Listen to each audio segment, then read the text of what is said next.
Are you a technician who wants to set yourself apart? Then the Trusted Technician podcast is for you. I'm your host, Dr. Krista Fabric with SBE, and on this podcast, we will have top performing technicians and experienced HVAC coaches and trainers sharing their tips and strategies to help you be more successful. Why don't you go ahead and introduce yourself formally? Yeah, sure. My name's Caleb Paccadolmi. I work at Lee's Heating and Cooling, Stanton, Virginia. Been a tech for probably about 7 years now, in the industry for about 12, and that's about it. Yeah, that's awesome. And have you been with Lee's the whole time? Yes. That's what I thought, yeah. Yep, one company. Yep. So tell me, what's your favorite thing about being a tech? The paychecks. Right? Yeah. Is that always your favorite though? Yeah, I mean, I'm kind of a problem solver, so Yeah. you know, the whole, you know, it's broke, let's fix it sort of thing. That's right up my alley, and kind of always has been. So, Yeah. you know, that's probably the most rewarding part, I guess, is, you know, Yeah. I like the satisfaction of knowing that I can fix it. So Yeah, that is fun. But so I know you're probably tired of talking about this, but you really you are a great success story, because from 2020 to 2021, your revenue went up by like $400,000. About $400,000. Right? Yeah, big amount. Okay. Every tech out there that is like, you know, at revenue of 150, 200, 250, even 300, they would love to be in your shoes. So talk a little bit about what changed. Why did, after all those years in the industry, how did you finally? I stopped selling. Basically, you know, it's the way I was always taught was, you know, you can either, and actually you guys touch on SBE quite a bit, you can sell on confidence or competence, and I was always trying to sell on competence. You know, look at how smart I am about this product, therefore you should buy from me.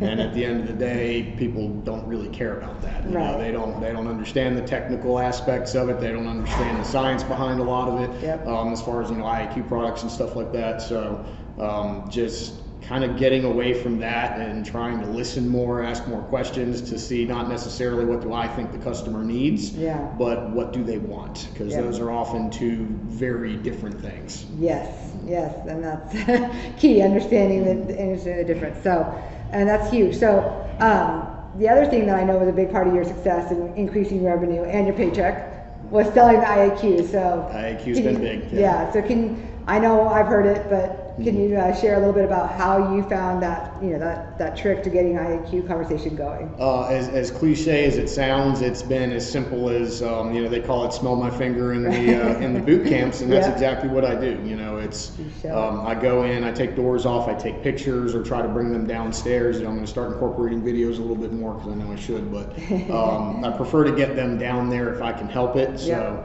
obviously in attics, crawl spaces, you can't always do that, but just documenting everything that's there and showing it to the customer, and just being quiet and letting them use the information however they want, as opposed to me saying, oh, you should really do something like this. And I want to share the trick that you said earlier about, you show them like 5 to 6 pictures from like different angles, for not necessarily because you want to show them 5 to 6 pictures, but because it helps you have something to do, so you don't. I'm a talker, and I have a real hard time with very short silences, because I feel like, you know, you want to be their friend, and, you know, that's part that, you know, maybe I have ingrained that I need to work on a little bit more, is they don't necessarily have to be my friend, but I take 5 or 6 pictures so that at least I have something to do every few seconds, which can turn an uncomfortable 15 seconds into a perfectly normal flowing 15 seconds. So that way it gives the homeowner a little bit more time to kind of process what it is they're looking at, because you know, not everybody can react to what they see quickly enough to give you an answer. They might need a second to think, and if you keep talking, you start to either sound salesman-y, or they wonder why you're so invested in this. You know, it's not your house. So I think it can kind of come across the wrong way. So that's been a big tool for me. Yeah, that's awesome. And that's what the thing is, every tech, like we teach you a process, you know, the trusted advisor process, but every tech has to make it their own as to what fits for them. And that's one way you've discovered, okay, I know I need to shut up more. I could do this, right? And so that's the thing, is like trial and error too, like trying different ideas, right? Yeah, I have a good example. I went this past weekend, and we bought, or not this past weekend, before, we bought a couch for the basement that I've been finishing, which is one of the benefits to SBE, kind of having the money to be able to do that now. But we went in, and we knew when we walked in the door we were going to buy. we didn't necessarily have a price point, but we knew at the store we were in, it's like, if it's the most expensive couch that's there, we're still going to buy it. Right. I've got 2 kids, and it's going to be their space. You know, I don't want to have to buy another couch in a couple years. Right. So we got all the way through it, picked out the couch that we wanted, and you know, the salesperson did a pretty good job up to that point until they showed me the numbers. And I sat very quietly as they gave me the numbers, and I just said, okay, and didn't say anything. And without kind of complaining about it, they said, oh, and if you do it right now, we'll take an extra 5% off for you. And I was going to buy it anyway. Yeah. So it's the whole, you know, you got to be careful. You know, Yeah. you can talk yourself into a corner. In their case, they talked themselves out of a little bit of commission, and they didn't know that they were doing it. So, Right. That's awesome. But yeah, I thought, and I'd mentioned it to my wife as I was leaving. I said, you see that? And it was like, if she would have just be quiet and waited, I'd have said, okay, we're done. Right. But you can't assume. She kept talking, yeah. And that's something we hear from techs all the time is like, you know, you wouldn't be in this job if you didn't enjoy talking to people, right? Absolutely, I mean, you have to talk, so at the same time, then you have to learn how to shut up. Yeah, right? And yeah. so that's awesome that you're even noticing it in other salespeople, because that means you've really. After doing this, you know, I'm very critical of them now, and it's because, you know, a lot of times they overwork. It's so much more simple. If you just ask me, it's like I already know what I want when I get there. Right. All you need to do is point me in the right direction of where it is, and I'll let you know. You know, it's like there's no prejudice of theirs that's gonna suddenly make me buy. Right. You know, it's just not the way it's gonna work. So I try to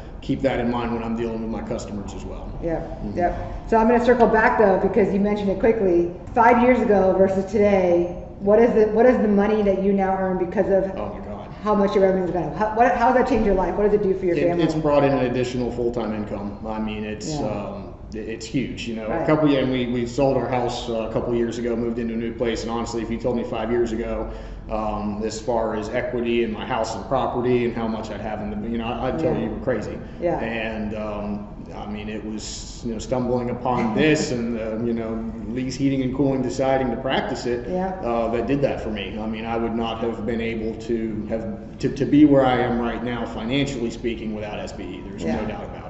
And that's awesome, and that's like we always talk about, like we change lives. That's the stories like that, right? Like, so you're finishing your basement, and you mentioned that's going to be part of that's going to be a play area for your kids. That's what I'm working on now, and but you know, we were able to get. At first, I was just going to kind of wall off and like we'll put the toys down there, and then we'll put a rug down on the concrete, but it's turned into, you know, luxury vinyl, the nicer drop ceiling, drywall. I'm going to do a guest room and do a bathroom, so. It's a slow process because I'm doing it all myself, but I got a good price on the HVAC. So that's good. But yeah, it's just now that I make the money that I'm making now, it's hard for me to wrap my mind around how I seem to do it so wrong for so long. And, you know, the commissions help because I wasn't always commissioned, but the techniques that I was using were kind of hard to unlearn. You know, I had to really kind of grind out and practice and get in uncomfortable situations. You know, make yourself say the things that you are recommended by the people that have done it before you. You know, to me, they invented the wheel. I didn't have to change anything. I just had to kind of, you know, change it to my personality a little bit. But if you listen to what you're recommended by your coaches and other techs, you'll go a long way.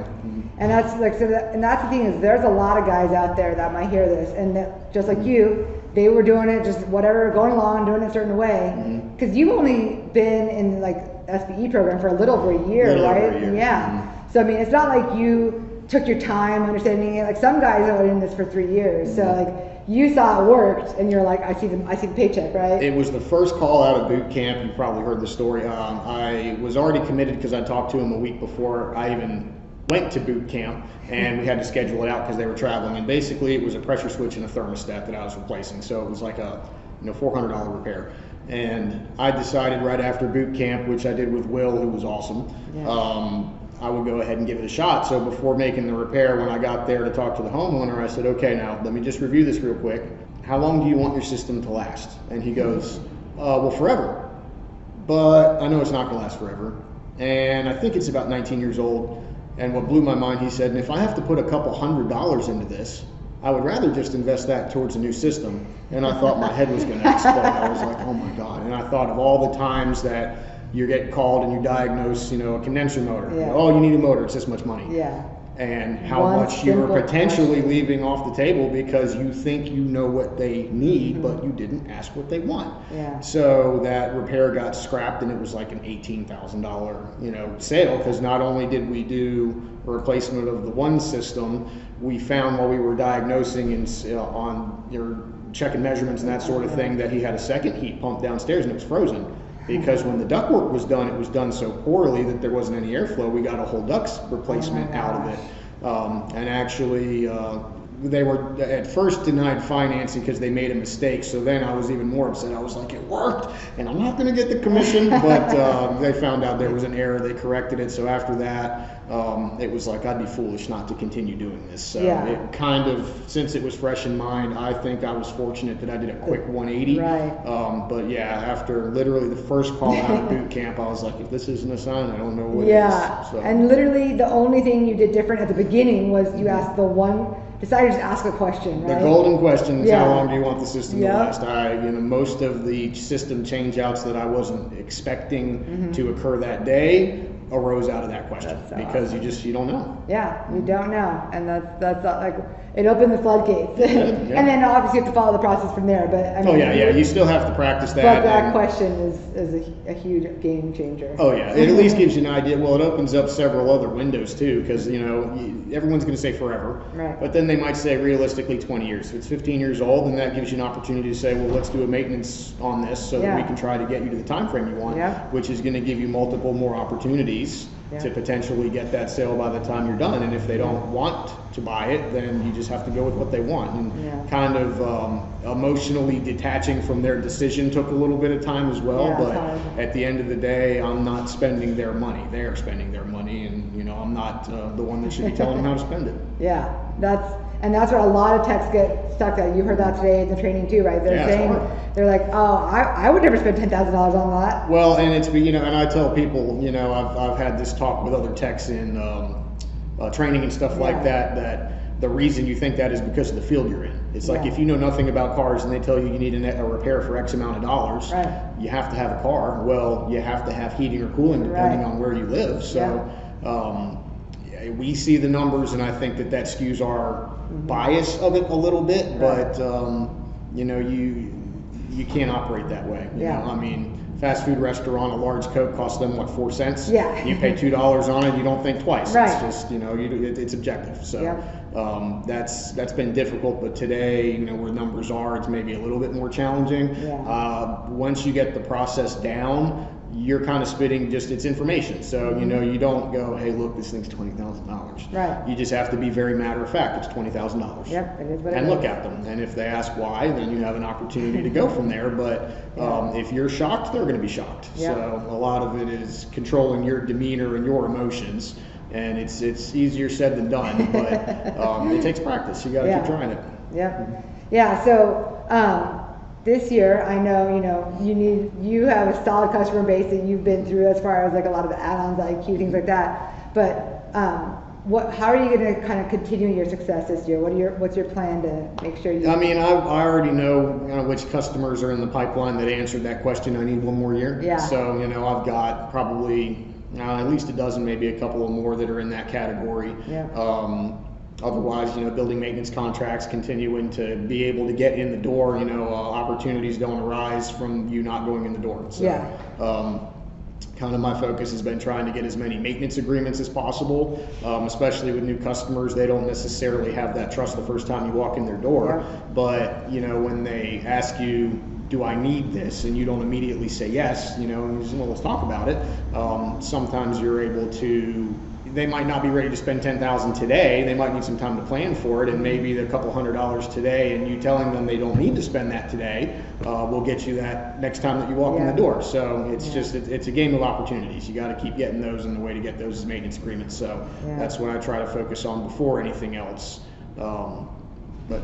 I love that. You brought that up, and that's maintenance agreements. I feel like more techs need to understand the opportunities of maintenance agreements, not just for that pipeline, but even then just getting back in the home. Like you said, if you're not in the home, there's no opportunity. So That's right. Yep. a maintenance visit gives you a chance to get back in the home, whether it's a system or an add-on or whatever. Well, and a lot of companies do plumbing as well, or Yeah. generators, insulate. You have multiple chances to be able to. Hey, while I was here, I happened to notice. Yeah. You're in the crawl spaces where the plumbing is, or you're in the attic where their insulation is. It gives you an opportunity to maybe get more business out of it, or build more trust by saying, hey, I noticed something that we don't even do, but it's something that I thought that you should know. But you got a hole in your roof. Yeah. They don't go in the attic. They don't know it. Right, So, right. they think it's the unit and there's a squirrel nesting in the attic. But it's just any way that I can kind of build trust, and the way you do that is repeat visits. So Yep. gotta get in the door and keep going through the door. Yeah, so your key to success is following the process to build trust, right? And maintenance agreements, so you continue to build your pipeline. Absolutely. And that's really those two things. If you stick with those consistently. Yeah, and it's I try just to control the things that I can. Sometimes there's frustration. We're not getting enough new customers in the door, but the way that we're currently set up as a company, I don't have a lot of say in that, and it's hard to get the trash out of your mind sometimes. Yeah. You got to refocus every call that you go and just control what you can control. Yeah. So. And I'm not perfect at it. I'm not going to say that I am. No, but you're always improving, right? Always, yeah. We always have things to learn. That's so. right. That's right. And you're here, and you're learning, and you're participating. So, Yep. All right. So, since you were one of the guys that did this for a while before you kind of learned this new process, if you had one piece of advice for some of the seasoned guys that are kind of stuck in their in their income like you were, what would you say? Look at the people that made more than you and listen to them. There you go. 100%. It's.